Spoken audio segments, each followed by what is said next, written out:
était d'accord, cette émission n'existerait pas. Bonsoir à tous et bienvenue sur le plateau de Ça se débat, saison 1, épisode 87, comme le numéro porté par le génial portugais João Neves au Paris Saint-Germain.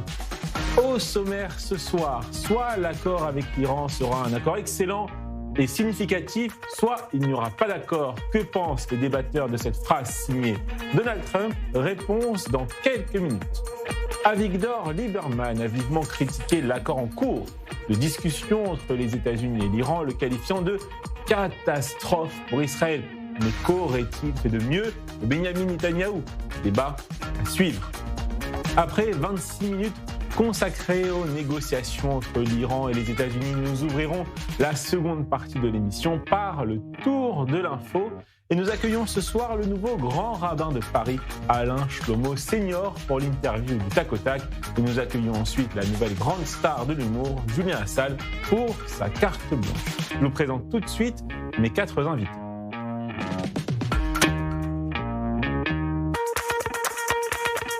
Ça se débat, saison 1, épisode 87, en compagnie de Myriam Azoghi-Alvax. Bonsoir Myriam, comment allez-vous? Bonsoir, ça va très bien. Vous représentez sur ce plateau Raison garder Israël, et comme il est de tradition dans cette émission, lorsque j'ai un représentant d'un mouvement, je lui demande quelles sont les prochaines actualités de ce mouvement, et vous avez une actualité pour Raison garder. Absolument, ce jeudi, nous avons une actualité, nous avons un événement à Tel Aviv qui est intitulé « Israël face aux instances internationales » avec des panélistes brillants comme Béatrice Koskas-Williams ou Alexandre Bensoussan. Qui est un habitué de cette émission. Voilà, exactement. Donc des experts en la matière et avec une participation amicale de la vice-ministre des Affaires étrangères, Sharon Haskel. Et en face de vous, David Antonelli. Bonsoir David, comment allez-vous? Très bien, merci Raphaël. David, je vais vous faire réagir pour ouvrir cette émission à une information qui date d'il y a quelques jours, mais comme il y a eu les fêtes et qu'on n'a pas eu d'émission depuis mercredi, ça aurait été dommage de ne pas entendre une réaction d'un des débatteurs de Ça se débat sur cette info. Emmanuel Grégoire, vous le connaissez? Le nouveau maire de Paris. Il proposera au Conseil de Paris en juin d'attribuer la citoyenneté d'honneur de la ville aux populations civiles palestiniennes. Ça fait grand bruit sur les réseaux sociaux. Qu'en pensez-vous? C'est assez surprenant, surtout par rapport à ce qui s'est passé à l'actualité, parce que, qu'on le veuille ou non, quand on parle des civils de Gaza, on sait que ça implique quand même quelque chose après le 7 octobre. Parce que comme on l'a dit, on l'a plusieurs fois expliqué dans cette émission, et ce sont des faits, beaucoup de civils à Gaza déjà ont été solidaires avec ce qui s'est passé le 7 octobre, puisqu'ils ont mis en place le Hamas au pouvoir, et beaucoup même ont participé dans les exactions, notamment pour prendre des otages israéliens, les cacher, donc ont participé donc, aux opérations du Hamas à Gaza. Donc de dire on va prendre des civils à Gaza pour leur donner la citoyenneté d'honneur, je pense que c'est quand même quelque chose d'assez décevant, ou comme je ne sais pas quel est le but, c'est un acte militant me semble-t-il, tout simplement, mais c'est décevant une fois de plus de la part d'un responsable politique français. Et à Paris, je salue Myriam Palomba. Bonsoir Myriam, comment allez-vous? Bonsoir à tous. Myriam, j'aimerais vous entendre également sur cette information que je viens de proposer à notre ami David Antonelli sur cette citoyenneté de la ville de Paris accordée aux civils palestiniens, qu'ils habitent en Judée-Samarie ou à Gaza. Qu'en pensez-vous? C'est juste n'importe quoi. Il ferait mieux de Emmanuel Grégoire de s'occuper du périscolaire parisien où nous avons eu des viols et des agressions de plus de 70 animateurs. Il y a énormément d'écoles parisiennes qui sont concernées. Je crois qu'il ferait mieux de s'occuper du recrutement des animateurs qui s'attaquent, dont certains se sont beaucoup attaqués aux enfants ces dernières années, que de faire des annonces de ce style-là qui ne correspondent, enfin qui ne rien à voir avec Paris et le bien-être des Parisiens. Et à vos côtés, je salue Meir Habib. Bonsoir Meir, comment allez-vous? Bonsoir Eftov, Baruch Hashem, je vais bien. Après les fêtes de Shavuot, nous sommes en fin de week-end à Paris, comme vous le savez. Meir, j'aimerais vous entendre sur une autre information également qui date d'il y a quelques jours, mais comme on n'a pas eu d'émission, on n'a pas pu faire réagir les débatteurs, mais ça serait dommage de se priver de votre réaction à l'interdiction du territoire français pour Itamar Ben-Gvir. On vous écoute. Je ne pense pas que la réaction de Ben-Gvir était la plus intelligente qui soit, pour vous dire ce que j'ai au fond de ma pensée. Comme je vous l'avais dit et comme je l'ai écrit, je savais pertinemment que la flottille de la croisière Samour, qui est une opération de com, ne mettrait pas le pied à Gaza. Ils ont été arrêtés par Tsahal, c'était parfait. En termes de com, d'aller essayer de les humilier, je ne crois pas, à titre personnel, que ce soit la meilleure action du monde. Maintenant, il n'y a pas mort d'homme. Il fait une réaction comme ça par rapport au massacre qui sont passés le 7 octobre. La réaction disproportionnée du monde entier contre Ben-Gvir prouve à quel point il y a cette obsession contre Israël. Et encore une fois, je dis que ce n'était pas une bonne réaction. Mais de là à en faire le item number one dans tous les médias pendant plusieurs jours, mais de quoi on parle? D'ailleurs, on a vu, ils ont parlé, ils ont été fracassés à coups de barre de fer quand ils sont arrivés en Espagne. Vous le savez, mon cher Raphaël. Personne n'en a parlé, ça fait pas 3 lignes dans la presse. Alors que là, la police espagnole a massacré les bouffons de la croisière s'amuse lorsqu'ils sont rentrés en Espagne. Et on peut pas accuser l'Espagne d'être pro-israélien. Donc, cette obsession terrible. Et puis, quoi, vous parlez tout à l'heure de Paris, citoyen d'honneur. On donne le titre de citoyen d'honneur à tous ces dizaines de milliers d'Iraniens qui ont été fracassés, à ces Ouïghours qui sont tués jour après jour. Il y a une obsession. Israël, ce minuscule État juif. Merci beaucoup pour cette réaction. Découvrons maintenant quels débatteurs ont remporté les face-à-face de l'émission de mercredi. Je vous avais dit, la dernière émission date. À la question, un plan israélien pour placer Mahmoud Ahmadinejad au pouvoir en Iran, est-ce l'information la plus improbable de l'année? Vous êtes d'accord à 77% avec Rachel Bourlier pour le oui. Et à la question, souhaitez-vous que les partis orthodoxes composent la prochaine coalition? Vous êtes d'accord cette fois à 68% avec Jérémy Simber pour le non. Vous connaissez désormais votre quatuor du soir ainsi que les grands gagnants de l'émission de mercredi. Passons sans plus tarder au premier débat de cette émission. Un débat introduit par notre correspondant à Washington, Antoine Lard. Je vous propose de l'écouter et on lance le premier face-à-face. Oui, c'est vrai, il y a des critiques et des doutes dans le camp républicain autour de ce projet d'accord, avec l'idée que Donald Trump serait peut-être prêt à signer un mauvais deal pour se sortir à tout prix de ce guêpier et de ce bourbier iranien. Les critiques les plus virulentes émanent d'ailleurs de certains élus qui sont pourtant proches de Donald Trump, comme Lindsey Graham ou encore Ted Cruz. Ils parlent d'un accord potentiellement désastreux, d'une erreur historique pour les États-Unis. Alors ça, évidemment, ça ne plaît pas du tout à Donald Trump. S'il y a bien une chose que Trump ne supporte pas, c'est qu'on dise de lui qu'il est faible ou qu'il est dans une position de faiblesse. Et donc aujourd'hui, eh bien, il a tenu à mettre les choses au point. Dans plusieurs messages sur son réseau social, Donald Trump explique que ceux qui parlent de l'accord, en fait, n'y connaissent rien, ne sont pas au courant du détail des discussions. Il dit qu'il ne faut pas écouter, qu'il ne faut pas les écouter, que ce sont des losers. Et puis Trump tient vraiment à préciser qu'il y aura soit un accord excellent, soit pas d'accord du tout. Et d'ailleurs, Trump réitère ses menaces de relancer les hostilités en cas d'échec des négociations. Il dit que s'il n'y a pas d'accord, eh bien, on retournera sur le champ de bataille et que les frappes, cette fois, seront plus fortes, plus puissantes encore que précédemment. Trump se lance aussi, toujours sur son réseau social, dans un long dégagement autour des accords d'Abraham. Et vous savez, c'est ce processus de normalisation des relations entre Israël et les pays arabes, quelque chose que Donald Trump avait déjà initié lors de son premier mandat. Aujourd'hui, donc, il veut aller plus loin et il explique que tous les pays du Golfe vont devoir rejoindre ces accords d'Abraham, à commencer par l'Arabie Saoudite.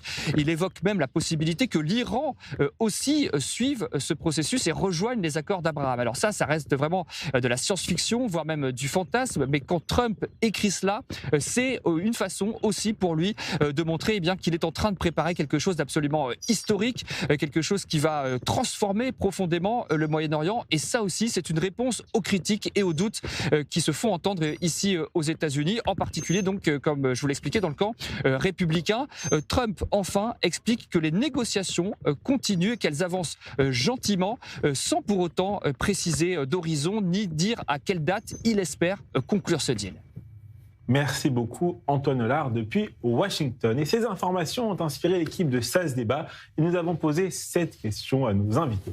Accord États-Unis-Iran, Israël a-t-il de quoi s'inquiéter? Myriam Azoghi a répondu oui et David Antonelli a répondu non. SAS Débat, saison 1, épisode 87, face à face numéro 1, c'est parti.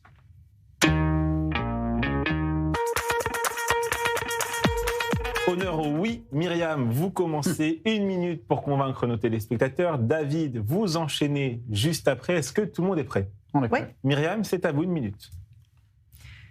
Alors oui, je pense qu'Israël a de quoi s'inquiéter, sachant que de toute façon, à l'heure où on se parle, il n'y a pas encore d'accord, que la plupart des gens, comme l'a rappelé votre journaliste, ne connaissent pas exactement tous les détails de l'accord, mais il y a quand même quelques clauses qui ont filtré, et à en suivre les analystes tant israéliens qu'américains, on peut quand même avoir une bonne idée de ce qui se trame.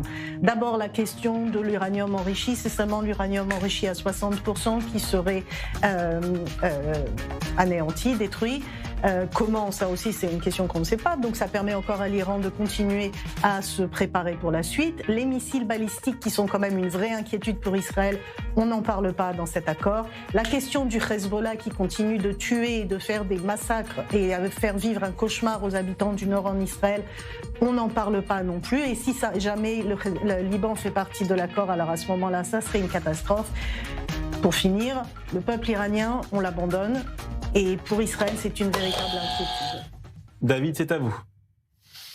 Alors par rapport à l'inquiétude et au non, il y a beaucoup de choses à dire. Tout d'abord, il faut espérer, on peut faire confiance quand même sur l'intelligence de Donald Trump et de Benjamin Netanyahou, bien évidemment. Maintenant, en tant que juif israélien, bien entendu, et je pense que même ça aurait été le souhait du Premier ministre Netanyahou, qui, on le sait, il y a quelques semaines en arrière, ou il y a quelques jours, était parti, selon la presse, contrarié d'un coup de fil avec Donald Trump, parce que c'est sûr que dans l'absolu, qui n'aurait pas souhaité que l'Iran soit complètement anéanti, ce régime, qu'il n'y ait plus d'uranium enrichi, par la force que le régime tombe, et que voilà, il y a une perspective de paix générale pour la région. Bien entendu que tout le monde, dans l'absolu, aurait voulu cette chose-là. Maintenant, je pense qu'ils ont les cartes en main. J'espère que Trump et Netanyahou n'ont pas fait ce qu'il y a eu malheureusement par le passé avec notamment Barack Obama, et qu'on ne se retrouve pas, Dieu nous en préserve dans encore quelques années, parce qu'ils ne seront pas éternels, Raphaël, Trump et Netanyahou. Donc c'est ça aussi ma légère inquiétude. Mais voilà, on fait confiance, on a Dieu au-dessus de nous qui nous protège d'un mauvais accord. Merci beaucoup. Myriam Palomba, est-ce que vous êtes d'accord avec Myriam ou avec David? Je suis d'accord avec Myriam. Moi, j'ai vraiment le sentiment que Donald Trump n'arrête pas de faire des appels comme ça, de montrer, de jouer les gros bras, et qu'au final, il se passe pas grand-chose. Je suis désolée, c'est comme les accords d'Abraham quand il parle de l'Arabie Saoudite qui devra signer les accords d'Abraham. Alors déjà, il faut savoir que l'Arabie Saoudite a dit OK s'il y a une solution à 2 États, ce que Israël ne veut pas. Donc en fait, il fait sans arrêt des effets d'annonce. Il allait réduire à néant le pouvoir iranien, il allait sauver le peuple iranien de la tyrannie des mollahs, et au final, on se retrouve avec un accord assez minable qui, en tout cas, semble se dessiner aujourd'hui. Meir Habib, comment Benjamin Netanyahou vit-il les négociations en cours? Écoutez, pour rien vous cacher, je me suis réveillé hier matin très tôt. Je regardais un peu mon iPhone, etc. J'ai eu une grosse inquiétude. Et c'est pour ça que je suis à entendre ce qui se trame, c'est une certaine inquiétude. J'ai appelé Benjamin Netanyahou, il était hier 8h30 à peu près, heure française. Je fais part de mon inquiétude. Je lui dis que pour moi, d'après ce que je lisais dans la presse, c'était tout simplement une sorte d'accord munichois, c'est-à-dire on laisse les mollahs au pouvoir. Il y avait 3 objectifs de cette guerre, c'était le nucléaire et le balistique. À ma connaissance, le nucléaire n'est pas encore totalement à l'extérieur, même si jamais ils ont été laminés, on a tué les militaires, on a tué les politiques, on a tué les scientifiques, etc. Il faut aller jusqu'au bout. Et donc, alors je peux vous dire que j'ai été rassuré parce que m'a dit Benjamin Netanyahou, parce que quoi qu'il arrive, je ne sais pas exactement ce que pense Donald Trump, mais ce que je sais, ce que pense Benjamin Netanyahou. Il n'est lié par aucun accord au monde en ce qui concerne le nucléaire iranien. L'Iran ne sera jamais nucléaire. Et il est lié par aucun accord au monde au Liban. Le Hezbollah sera désormais où Israël ne se retirera pas du Liban. Ça, c'est la réalité. Et quand on voit ce qu'Israël a fait avec ou sans Trump. Alors évidemment, c'est mieux de le faire avec les États-Unis. Et je veux bien croire qu'il dit un peu tout et son contraire, mais ça nous déboussole tous un peu plus. Je veux rassurer tout le monde aujourd'hui, parce qu'il y a une immense inquiétude. Les gens m'arrêtent dans la rue, beaucoup de gens ce week-end, etc. Mais où on va? Est-ce que vraiment ça va s'arrêter maintenant? Non, ça ne peut pas s'arrêter maintenant, en tout cas pas pour Israël. Merci, Meir. Avec ou sans l'accord de Donald Trump, mais je veux rassurer tout le monde. Je déjeune avec un proche de Donald Trump à la fin de cette émission, et on essaie d'avancer, mais moi je ne peux pas croire que Trump a fait tout ça pour s'arrêter là et pour un mauvais accord à la style à munichois. Voilà. Myriam, est-ce que vous croyez à un scénario où finalement aucun accord n'est signé? Écoutez, moi je suis pas dans la tête de Trump ni dans celle de Benjamin Netanyahu, qui n'est pas lui part de cet accord. Je tiens quand même à le préciser, c'est Donald Trump qui décide, et il a rappelé d'ailleurs que c'était lui qui décidait et personne d'autre, et qu'on n'a pas forcément les mêmes intérêts. Il faudrait le rappeler aussi que Israël n'est pas les États-Unis, et que ce qui compte surtout pour les États-Unis aujourd'hui, c'est le détroit d'Ormuz. C'est la question financière qui est beaucoup plus importante pour eux qu'elle n'est pour nous. Alors, est-ce qu'il va y avoir... et je pense que c'est seulement sur ça que ça peut achoper cet accord, parce que l'Iran a montré qu'il voulait quand même, malgré tout, continuer de contrôler le détroit d'Ormuz. Merci à tous les quatre. Une chose intéressante, très rapidement, c'est qu'on a vu justement Benjamin Netanyahu dire par rapport au Liban, parce que c'est important, c'est un des proxys de l'Iran. Nous sommes toujours en guerre contre le reste. Donc semblerait-il qu'il y ait nos téléspectateurs ont reçu le push d'Iton Formus. Voilà. Passons. Si je peux rajouter juste un mot. Alors rapidement, parce qu'après il faudrait passer au deuxième débat. Benjamin Netanyahu. Voilà, non, mais parce que ce que Benjamin Netanyahu m'a dit, c'est que Donald Trump a peur d'un effondrement. C'est un peu, je rejoins ce qu'a dit Myriam à Paris, à Tel Aviv. Donald Trump a peur d'un effondrement économique mondial, et ça, il ne le souhaite pas. Ça, c'est une de ses grosses craintes. Mais raison de plus de ne pas donner des milliards et des dizaines de milliards, voilà. Passons tout de suite, merci à tous les quatre dans un premier temps, et passons tout de suite au second débat de cette émission. Avigdor Lieberman a critiqué l'accord en cours de discussion entre les États-Unis et l'Iran, on en parle à l'instant, le qualifiant de catastrophe pour Israël. L'ancien ministre a estimé qu'un tel accord laisserait, je cite, tous les ayatollahs au pouvoir et ne répondrait pas à la menace fondamentale que représente, selon lui, le régime iranien. Trump fait subir à tout l'État d'Israël, une campagne d'humiliation avec la bénédiction de Netanyahou. Bien sûr qu'il est possible de dire non au président des États-Unis. Bien sûr qu'il est possible de dire non au président des États-Unis. Il a ajouté que Benjamin Netanyahou transformait Israël en, je cite toujours, république bananière, et a affirmé que l'État hébreu ne frapperait plus au Liban parce que les États-Unis l'ont interdit. Ces déclarations ont inspiré l'équipe de Ça se débat, et nous avons posé cette question aux débatteurs du soir. Accord États-Unis-Iran, l'opposition israélienne aurait-elle fait mieux que Benjamin Netanyahou? Myriam Palomba a répondu oui, et Meir Habib a répondu non. Ça se débat, saison 1, épisode 87, face à face numéro 2, c'est parti. Honneur au Myriam ce soir. Myriam, vous commencez 1 minute pour convaincre nos téléspectateurs. Meir, vous enchaînez juste après. Est-ce que tout le monde est prêt? Oui. Myriam, c'est à vous. Alors, Meir l'a dit juste il y a quelques instants que Donald Trump avait juste peur d'un effondrement économique mondial. J'ai envie de vous dire, fallait y penser un petit peu avant. Moi, je croyais que cette guerre, à la base, elle était pour mettre fin au régime iranien, un régime de tyran. Elle était là pour mettre fin à ce régime qui finance le Hezbollah et le Hamas, et donc permettre la paix dans le territoire dans le cadre de la reconstruction de Gaza. Et au final, on a quoi? On a un accord qui, a priori, décidera un cessez-le-feu, réouvrirait certes le détroit d'Ormuz comme le désirent fortement les Européens, assouplirait les sanctions économiques contre les Iraniens, dégèlerait même les avoirs iraniens et permettrait à l'Iran de vendre librement son pétrole. Alors, comme on l'a dit tout à l'heure, rien sur le nucléaire ou très peu, et puis alors les missiles balistiques, on n'en parle même pas. Alors si ça, c'est pas une humiliation du gouvernement de Netanyahou, je ne sais pas ce que c'est. Myriam, Meir, c'est à vous. personne ne peut rendre compte aujourd'hui de la victoire extraordinaire d'Israël depuis le 7 octobre. Mais Raphaël, il faut voir aujourd'hui les protocoles qui sont sortis, parce que la question de savoir si l'opposition aurait fait mieux ou pas. Les protocoles secrets sont sortis, qui ont été sortis en commission d'affaires étrangères, démontrent à quel point le nombre de fois où Netanyahou a voulu tuer à l'époque Sinwar, Mohamed Daf et tous les patrons du Hamas, et on lui a dit non. Et qui lui a dit non le premier? Eisenkot lui a dit non. Et qui a fait rentrer à Gaza et qui s'en vante? Il suffit de voir la chaîne YouTube de Naftali Bennett. Naftali Bennett a dit « C'est moi qui ai décidé de faire du bien aux Palestiniens et de rentrer des milliers de Palestiniens, des travailleurs israéliens. » Netanyahou pose une question. Tout ça, c'est écrit. Mais qu'est-ce qui pourrait se passer si jamais ils ont une invasion terrestre? Et Eisenkot et le nouveau chef, après l'autre chef d'état-major, lui disent non, ça n'arrivera pas. Nous avons tout le modine, toute l'information nécessaire. Ça n'arrivera jamais. Netanyahou a pris des responsabilités. Il a liquidé sur sa décision. Merci Meyer. Nasrallah. Merci. Les beepers, etc. Il faudrait beaucoup de temps pour développer, mais vous avez compris. Je vous relance dans une seconde. D'abord, je demande à notre ami David Antonelli, est-ce que vous êtes plutôt d'accord avec Meyer Habib ou avec Myriam Palomba?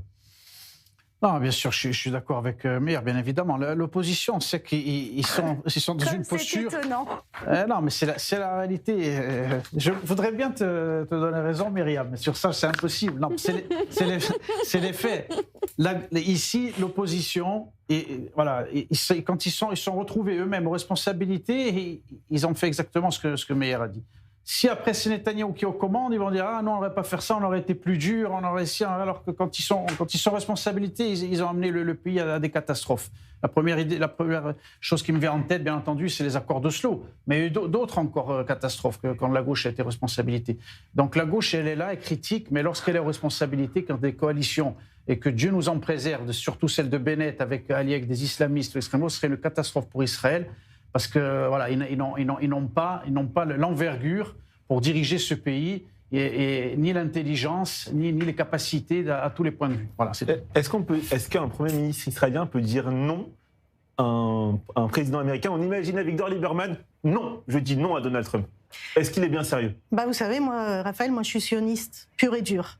Et pour moi, la base du sionisme, c'est d'être un État souverain qui décide pour lui. Alors évidemment, on ne vit pas en autarcie et on doit prendre en considération tout le reste. Je suis pas non plus, je suis pas une utopiste, mais quand même là, il y a un moment, je pense que oui, il va falloir reprendre notre souveraineté parce que ça devient n'importe quoi. Et pour reprendre ce que vous avez dit tous avant sur la question de si l'opposition aurait fait mieux, moi je pense que déjà la question ne peut pas se poser puisque l'opposition n'était pas et que ça fait quand même des années et des années. Mais l'opposition dit qu'elle aurait fait mieux. Oui, absolument, mais ça qui se débrouille eux-mêmes. Moi, je ne représente pas encore une fois. Je représente juste raison. Laissez finir. Merci.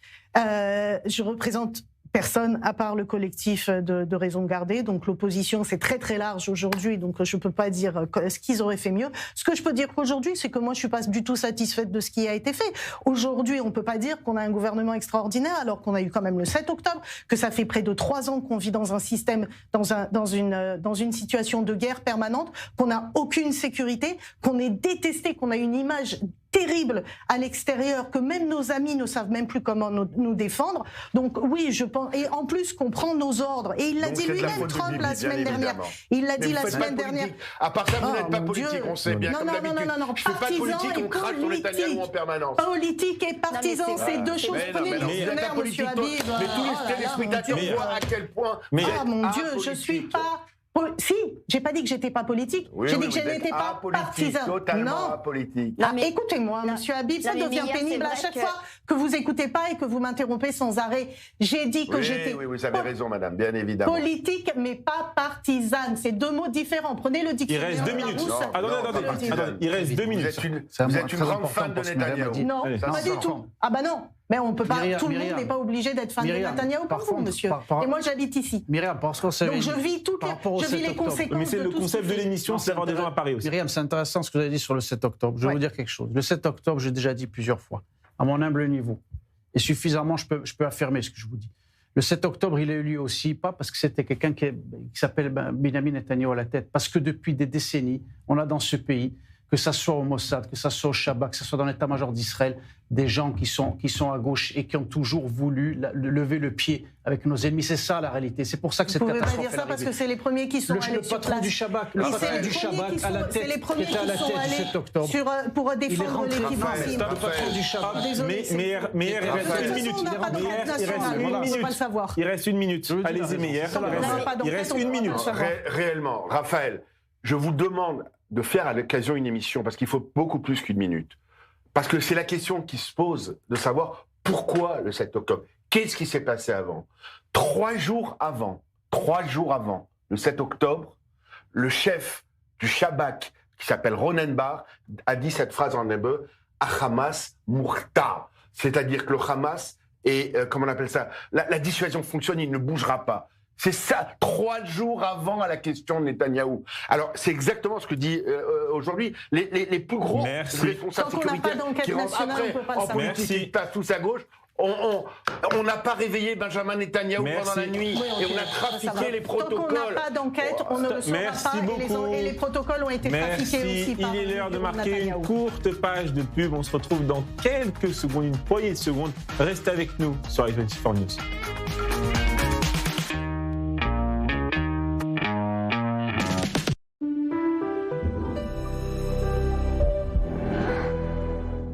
להשאיר חותם. מה זה אומר? כן, כן. להיות מפורסם. עוד מישהו? להאיר לעולם את הדרך. מתחממים. להפוך את הבלתי אפשרי לאפשרי. יוריקה! אתה. להגיע הכי רחוק שאפשר. למתוח את הגבולות האנושיים. זה להשאיר חותם. מתחילים?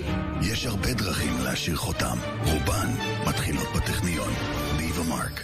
Et si votre impôt sur la fortune immobilière vous permettait de sauver des vies?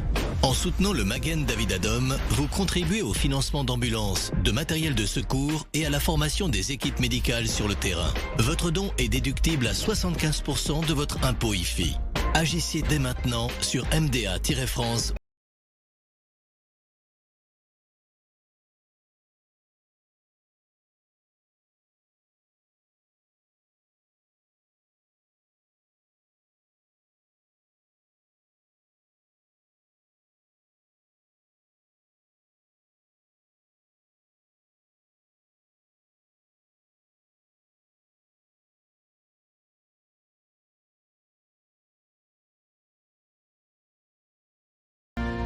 Certains achètent un bien, nous détectons les opportunités. David Jamy Group, l'expérience au service de ceux qui veulent investir autrement. Aujourd'hui, une opportunité exceptionnelle s'ouvre pour vous en Israël, en particulier à Ranana, Tel Aviv et Netanya, où nous avons signé des accords exclusifs avec les plus grands promoteurs du pays. Des prix réservés, introuvables ailleurs, une plus-value immédiate et un plan de paiement ultra avantageux, pensé pour faciliter votre achat. Des opportunités uniques, des achats sécurisés, une vision internationale. David Jamy Group. Real Estate Opportunities. Non bah tiens. Hé Agnès! Ah! Bah il est où ton mec? Ah mais t'as pas suivi la conversation sur le groupe? Bah non, j'ai perdu mon téléphone. Paul est parti faire une pause. Joyeux année! Sinon, chez SFR, avec les plus smartphones, vous bénéficiez d'un téléphone de prêt en cas de perte, vol ou casse. SFR, on s'engage pour vous. Vous rêvez de soutenir Israël d'une manière unique et enrichissante? Rejoignez Sarel, le programme de volontariat civil en base militaire israélienne. De quelques jours à plusieurs semaines, participez à des tâches essentielles et vivez une expérience inoubliable. Découvrez Israël sous un nouvel angle, créez des liens durables et contribuez directement au soutien du pays et de ses soldats. Devenez volontaire, faites la différence. Inscrivez-vous via notre site internet.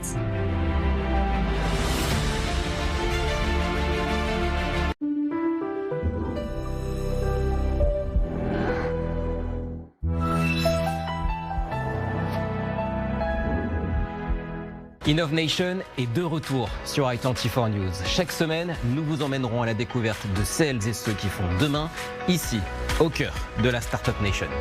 Santé, mobilité, culture, agriculture, ici l'innovation n'est pas un mot-clé, c'est un mode de vie. Innovation, c'est le rendez-vous des idées qui osent et qui fonctionnent. Rendez-vous chaque semaine pour découvrir ensemble les coulisses de l'innovation Made in Israël.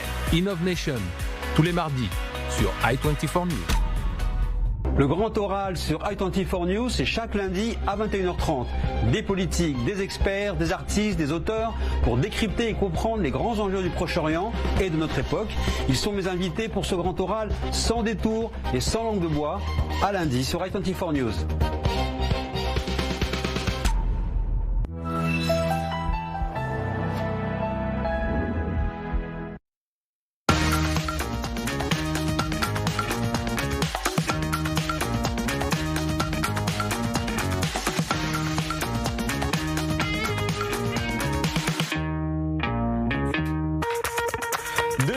Sur le plateau d'i24 News, toujours avec Meir Habib, Myriam Palomba, David Antonelli et Myriam Azoghi Alvax qui ont débattu pendant la publicité d'Itamar Ben-Gvir, de son bilan et de plein d'autres choses en 4 minutes.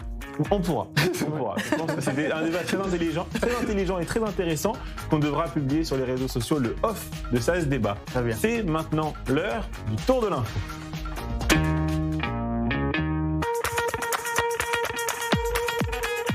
On parlait pendant la publicité d'Itamar Ben-Gvir et de cette fameuse vidéo après l'arrestation dans la flottille. On en parlait aussi au début de l'émission avec Meir Habib, effectivement, sur cette interdiction. Myriam Palomba, votre information concerne cette flottille et celle de Meir Habib concernera aussi la flottille, parce qu'il y a 2 informations sur la flottille. On continue. Un participant à la flottille pour Gaza a affirmé que l'objectif principal de la mission n'était pas d'acheminer de l'aide humanitaire, mais de confronter directement les forces israéliennes en mer et de replacer Gaza au centre de l'attention médiatique. Oh, quelle surprise, comme dirait l'autre.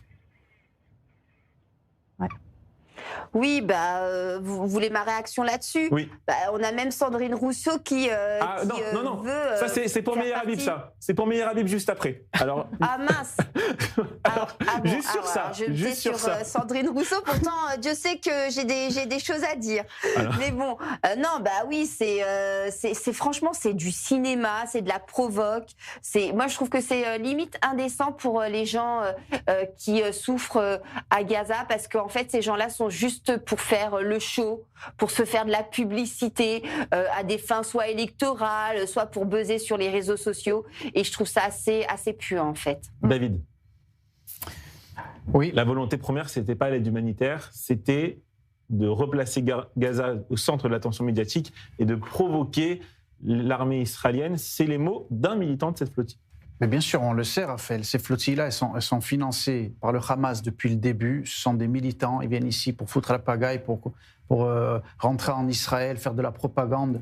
Et donc, on le sait. Et donc, moi, je l'ai dit, j'ai réagi. Ben-Gvir, c'est le minimum. Il a voulu quoi? Les mettre à terre, les humilier un peu, se moquer d'eux, il a bien fait. Et la réalité, le tarif, c'est ce qui s'est passé en Espagne, normalement. Quand on vient dans un pays, foutre la pagaille, faire de la propagande pour justement condamner un pays et le faire accuser. D'ailleurs, il y a eu beaucoup moins de réactions suite à ces situations. Bien évidemment, ils n'ont rien dit, parce que justement, l'obsession... Israël a convoqué le chargé d'affaires espagnol au ministre.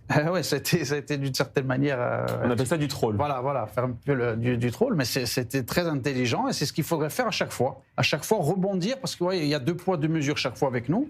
Donc, lorsqu'il se passe des choses comme ça, c'est très bien que le ministère des Affaires étrangères saisissent les représentants et disent mais dites-moi, vous pouvez nous expliquer pourquoi il y a eu ces violences contre les membres de la flottille? Au moins, ça prouve véritablement, on leur montre à quel point ils sont obsédés par Israël. Ce qui les intéresse en réalité, c'est pas les causes humanitaires ou quoi que ce soit, c'est trouver toujours un moyen de faire accuser Israël et Ben-Gvir, le ministre de la Sécurité. Myriam sur ça. Oui, ça c'est évident que c'est le Hamas qui le finance. Il y a eu des enquêtes qui ont été réalisées qui prouvent que c'est un financier qui est basé à Londres d'ailleurs, dont j'ai oublié le nom, mais qui est un relais du Hamas pour financer toutes ces flottilles, et que le but c'est justement de faire un coup médiatique, et c'est pour ça que justement l'attitude de Ben-Gvir elle était complètement ridicule, puisqu'on sait que c'est un but médiatique. Alors pourquoi leur donner encore plus et leur mettre sur un plateau d'argent exactement tout ce qu'ils attendaient? C'est pour ça qu'on... David a déjà répondu. Meir Habib, votre information qui concerne toujours la flottille et qui a été un peu annoncée par Myriam Palomba il y a quelques secondes, un article de nos confrères du JDD. Après Rima Hassan, Sandrine Rousseau, invitée de l'émission Questions politiques sur France Inter, la députée écologiste de Paris a dit envisager de rejoindre une future flottille humanitaire à destination de Gaza, affirmant vouloir participer plus directement aux actions de soutien à la population de l'enclave palestinienne. Je cite tout l'article du JDD. Meyer, une réaction. C'est la même Sandrine Brousseau qui veut mettre sur les cartes des restaurants à la place des steaks cadavre de bœuf. C'est la même, je crois. Oui, en fait, il n'y a que du buzz. Vous savez ce qu'ils ont trouvé ? Il n'y avait pas 2 kilos de riz d'aide humanitaire dans cette flottille de SAMU. Il y avait des préservatifs, il y avait de la drogue, il y a beaucoup de drogue, ils ont tout jeté à la mer, ils ont jeté aussi leur potable, etc. Il n'y a que du buzz, mais pour eux, vous comprenez pas que c'est leur carburant électoral. Ils ne peuvent pas être élus sans ça. Dans le nord de partout, aujourd'hui, hélas, je dis aujourd'hui, la France, je suis très inquiet pour ce qui est en train de se passer en France et en Europe. En Espagne, c'est pareil. En Angleterre, vous avez vu la manifestation, c'est pareil. En Scandinavie, c'est pareil. Mais l'Europe ne veut pas se réveiller. Mais j'arrive pas à comprendre, ils sont devenus complètement fous. Mais qui peut penser que c'est une flottille humanitaire ? C'est une flottille de buzz pour s'amuser de la croisière s'amuse. Il n'y a pas 2 kilos d'humanitaire. Ils savent pertinemment qu'ils ne vont pas rentrer. Ça leur fait leur pub et ça remplit leur CV, tout simplement. Non, donc elle est tellement nulle. Alors la Rima Hassan a été pionnière là-dedans. Elle en est très fière. Et voilà, c'est comme ça, c'est la mode. Voilà, il n'y en a pas un qui rentrera, mais faut aller devant. Nous, on a d'autres défis en Israël et Bezrat Hashem, on va les remplir. D'autres défis, l'information. Je suis très inquiet pour la France et l'Europe. D'autres défis, disait Meir Habib, l'information de David Antonelli. Le chef d'état-major de Tsahal, Eyal Zamir, a déclaré lors d'une réunion du cabinet de sécurité qu'Israël devrait attaquer Beyrouth en réponse aux attaques de drones du Hezbollah contre les troupes israéliennes dans le sud du Liban. Ont confirmé des sources au Jérusalem Post et on apprend ce soir que Tsahal frappe en ce moment des infrastructures du Hezbollah dans la vallée de la Beka et à travers le Liban en réaction à toutes ces attaques de drones qui ont coûté la vie à de nombreux soldats israéliens. Une réaction. Oui, on en parlait d'ailleurs en début d'émission. Et on disait justement qu'aussi Benjamin Netanyahu avait dit qu'il annonçait qu'en réalité on était toujours en guerre avec le Hezbollah et au Liban. Donc c'est une bonne chose. Ça voudrait dire, certains à l'heure où on se parle, que de toute façon c'est pas dans les accords, qu'Israël a une marge de manœuvre toujours par rapport au Hezbollah au Liban. Déjà que c'est hyper important parce que d'ailleurs on a parlé beaucoup d'Itamar Ben-Gvir ce soir. Itamar Ben-Gvir a tweeté. Il a dit que Netanyahou, là, ce qu'il doit faire par rapport au Liban, s'il se passe quelque chose qui ne va pas dans notre sens, c'est d'appeler Donald Trump, d'aller le voir et de taper sur la table, de dire qu'il faut éradiquer le Hezbollah et mener une guerre d'envergure contre eux. Et je pense que c'est sur ça qu'il faut se diriger. Et je l'espère, parce qu'on a vu que la menace du Hezbollah, au niveau sécuritaire, elle est présente et il y a un réel danger toujours aujourd'hui pour la sécurité d'Israël. Donc il ne faut pas transiger sur ces choses-là. Myriam, on ne compte plus les communiqués de l'armée israélienne qui annoncent que Tsahal a frappé des infrastructures du Hezbollah dans le sud du Liban ou ailleurs au Liban. On a l'impression que c'est interminable, on ne pourra jamais venir à bout. C'est une phrase difficile à prononcer, mais c'est vrai, depuis des années, on entend, Tsahal frappe des infrastructures du Hezbollah. Je pense que les téléspectateurs se posaient la même question. Combien d'infrastructures du Hezbollah ? Combien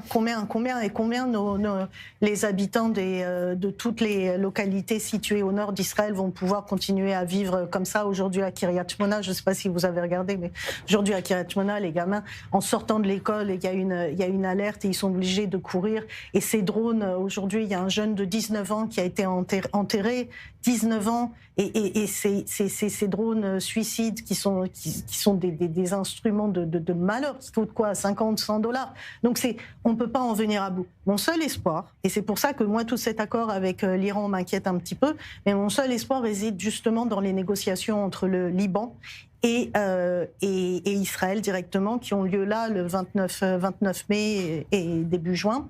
Parce que moi, je crois vraiment que, justement, en tant qu'Israélienne, il est temps que les peuples se réveillent. Pas seulement le peuple iranien qui s'est bien réveillé, mais aussi les Libanais le souhaitent à l'exception des chiites. Et pas tous. Il y a quand même quelques exceptions. Je suis pas je suis pas naïve, mais je pense que globalement ces gens-là, ils en ont ras-le-bol. Ils en ont vraiment marre que leur économie c'est une catastrophe et qu'ils voient bien qu'ils sont pris en otage et par une guerre dont ils veulent pas et qu'ils n'ont pas les moyens. Ça c'est le seul moyen et on voit d'ailleurs que c'est une vraie menace puisque le Hezbollah aujourd'hui a menacé et a demandé au peuple libanais d'aller renverser le gouvernement et de faire un coup d'État. Donc on voit que c'est une vraie menace pour eux, ces accords. Myriam Palomba, ce sujet sur cette guerre que mène Israël contre le Hezbollah et la guerre que mène le Hezbollah contre Israël. Il faut rappeler que c'est eux, le Hezbollah, qui ont ouvert les hostilités dès le 8 octobre 2023.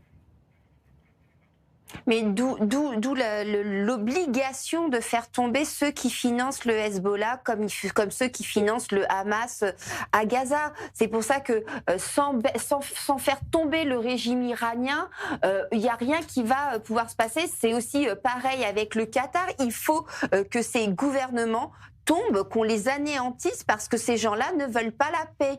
Ils veulent que la guerre, ils veulent le terrorisme et il faut vraiment s'attaquer au financement de ces gens-là. C'est renforcé, Myriam. Hein, Myriam, je vous trouve beaucoup plus dur qu'avant. On peut dire un mot, Raphaël ? Bien sûr, Meyer. Moins humaniste.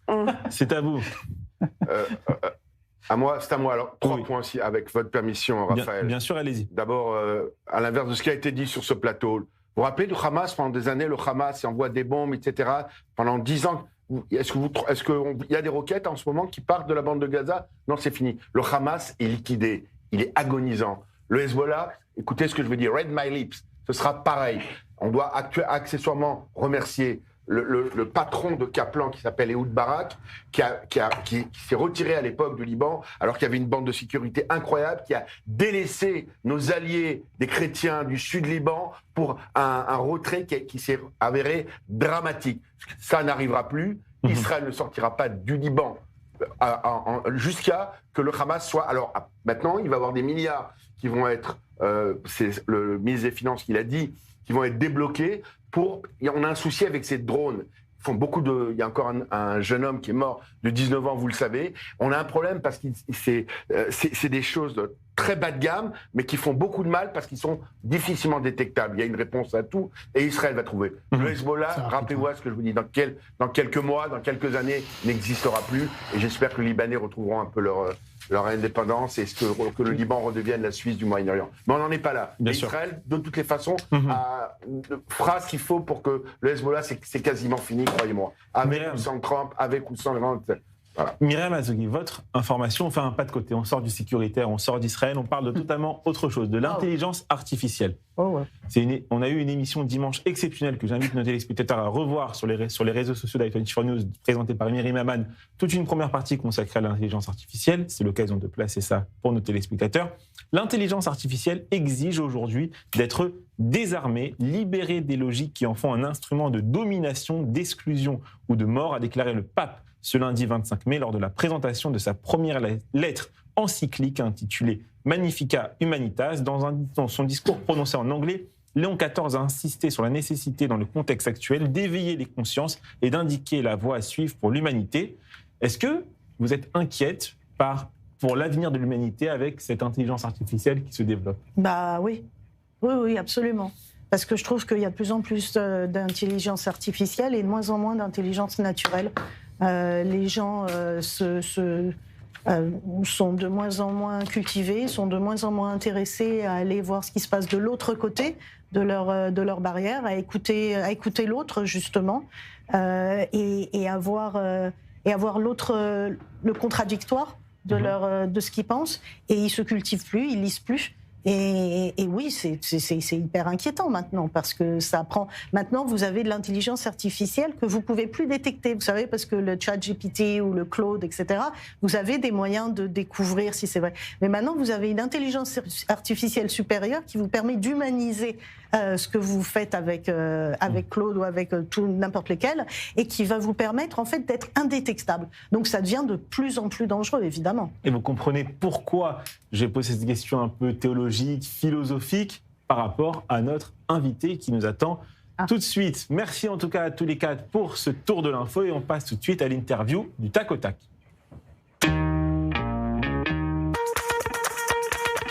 Le consistoire israélite de Paris a élu le 29 avril 2026 Alain Shlomo Senior au poste de grand rabbin de Paris pour un mandat de 7 ans. Cette désignation marque une nouvelle étape pour l'institution consistoriale, quelques mois après l'élection de David Amar à sa présidence. Et vous le voyez à l'écran, nous accueillons ce soir le rabbin Alain Shlomo Senior. Bonsoir Rav, merci d'avoir accepté notre invitation et évidemment félicitations pour votre élection. Alors, pour nos téléspectateurs qui ne connaissent pas l'émission du Grand Rabbin de Paris, en quelques mots, est-ce que vous pouvez les expliquer ? Bonsoir, merci de me recevoir. Et je vais donc brièvement énoncer les grandes missions du Grand Rabbin de Paris. Il est d'abord responsable de l'ensemble des services religieux, c'est-à-dire le service des mariages, le service des conversions, le service des divorces, le service du Talmud Torah, l'Achava Kadisha, les devoirs, et le statut personnel et la part du lion, c'est bien sûr le service de la cache-route. Cela au point de vue formel, mais au-delà, le Grand Rabbin de Paris a une responsabilité morale et spirituelle à l'égard de l'ensemble des communautés consistoriales de Paris et d'Île-de-France, et même non consistoriales. On a un message à faire passer à tous les juifs, quelle que soit leur obédience, leur appartenance. Et à ce titre-là, donc le rabbin a de multiples charges importantes, mais je veux vous dire une chose, il me semble essentiel. La communauté juive francilienne est formidable. Elle a un potentiel extraordinaire.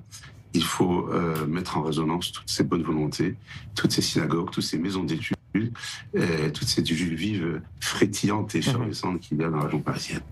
Rav, je vous parle depuis Tel Aviv. J'aimerais vous interroger sur votre positionnement par rapport à l'Aliyah.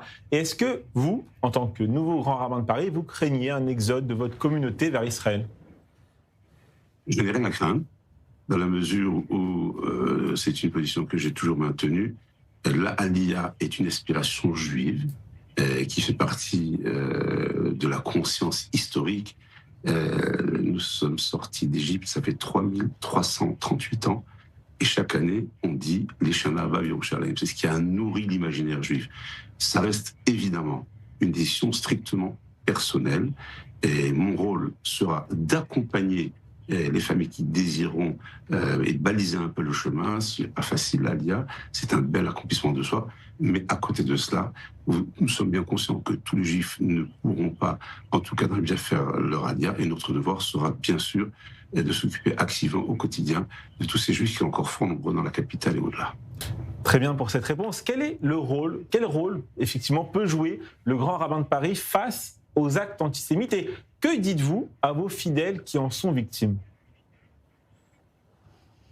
Malheureusement, l'histoire juive a été émaillée de nombreuses épreuves, et je veux avant tout dire à tous nos corégionnaires que de manière presque surnaturelle et incompréhensible, irrationnelle, le peuple d'Israël a traversé de moments extrêmement difficiles, et je pense, pour ma part, qui suis un croyant, que c'est l'aide divine qui a fait que ce peuple d'Israël est toujours là, en dépit de ses détracteurs, de ses spoliateurs, etc.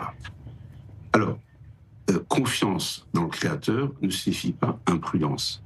Donc, je pense que depuis le 7 octobre, beaucoup de choses ont changé dans la perception que les Juifs ont de leur propre statut, en France ou en Europe ou dans le monde d'ailleurs.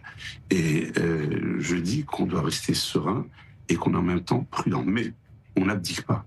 Pour autant, on va continuer à prier dans nos synagogues. Pour autant, on va aller étudier dans nos lieux d'études.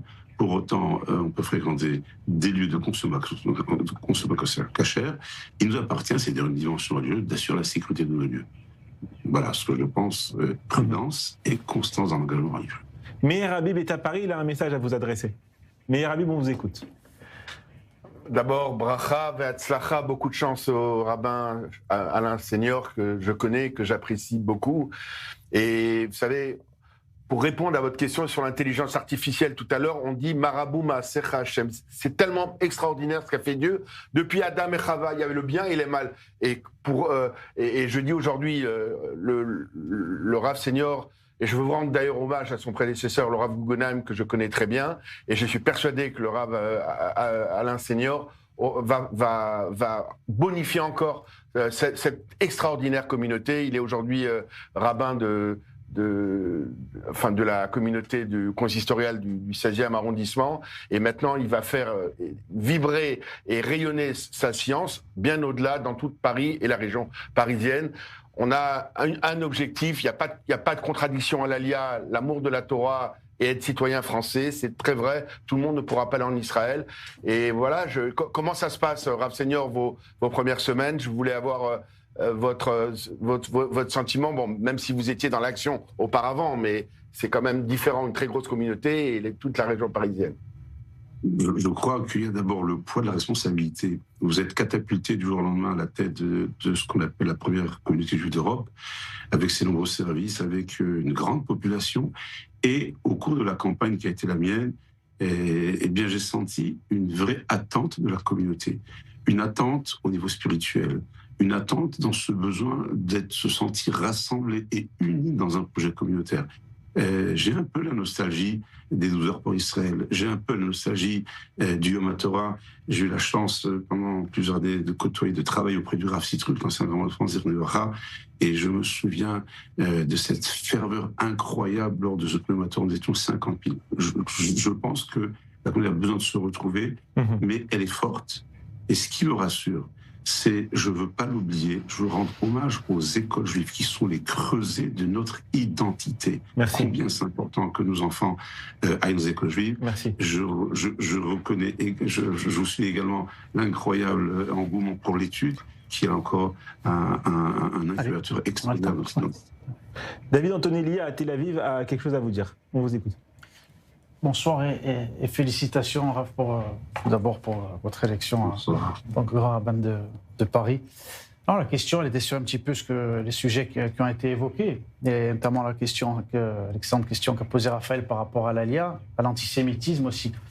C'est vrai que la question qu'on se pose souvent par rapport à cet exil qui a duré pendant 2000 ans, est-ce que, selon vous, il n'y aurait pas parfois, justement, quand l'appel de cette sortie d'Égypte qui concerne toutes les générations n'est pas entendu, que Dieu nous en préserve, que l'antisémitisme viendrait malheureusement des fois pour obliger nos frères à se réveiller et à prendre leur destin en main, savoir que l'exil n'est pas une fatalité, il faut savoir y mettre fin et un jour, voilà, prendre la direction de la terre d'Israël.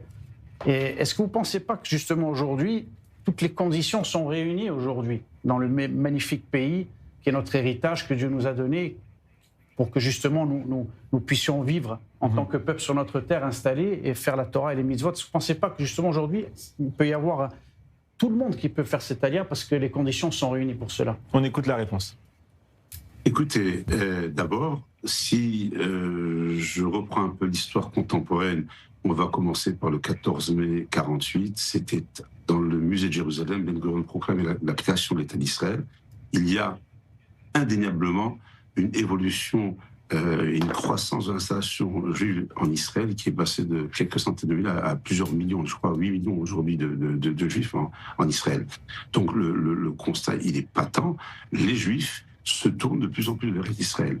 La deuxième chose, je crois que la leçon de l'histoire, c'est que les révolutions, les changements ne peuvent pas être brutaux, sauf, évidemment, c'est des circonstances graves, mais les vraies révolutions se font lentement et sûrement.